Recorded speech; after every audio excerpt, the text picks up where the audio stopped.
L'étau. L'étau, c'est votre troisième main. Et puis, c'est très utile pour tout plein de choses, pour scier, pour limer, pour sabler, etc. Et puis, quand vous en avez besoin, vous y touchez.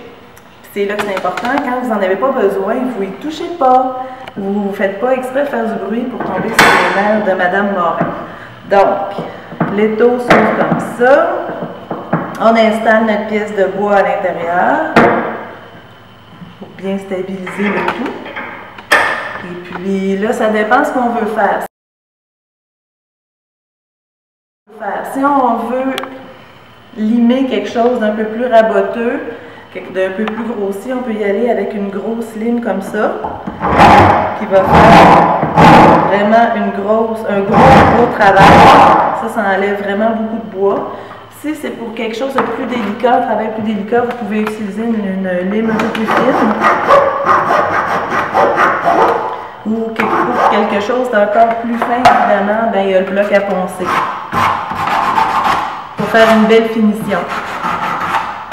Si vous avez à limer un trou, maintenant, donc comme mon trou de tantôt, il n'est pas assez gros, ou il y a des petits éclats un peu partout, vous pouvez utiliser la lime circulaire, communément appelée la queue de rat aussi, ça se pourrait que je l'appelle la queue de rat. Tu peux installer aussi ta planche dans l'étau et puis travailler comme ça.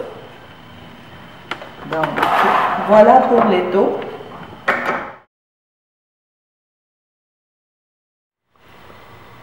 Ici, c'est la ponceuse. Il y a la ponceuse à ruban et la ponceuse à disque qui tourne dans ce sens-là. Donc, la ponceuse à ruban, ça va servir plutôt pour aplanir des faces, des surfaces.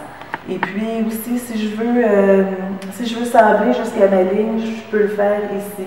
On fait toujours un mouvement comme ça, gauche-droite, pour ne pas user le ruban toujours au même endroit. Et puis, on va voir aussi la façon de poncer avec la ponceuse à disque.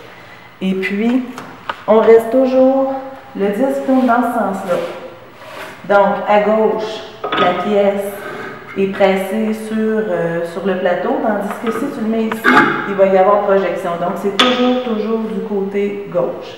Et puis, tu dépasses pas, tu fais jusqu'au milieu, tu peux faire aussi un mouvement gauche-droite. Je vais vous montrer ce que ça donne.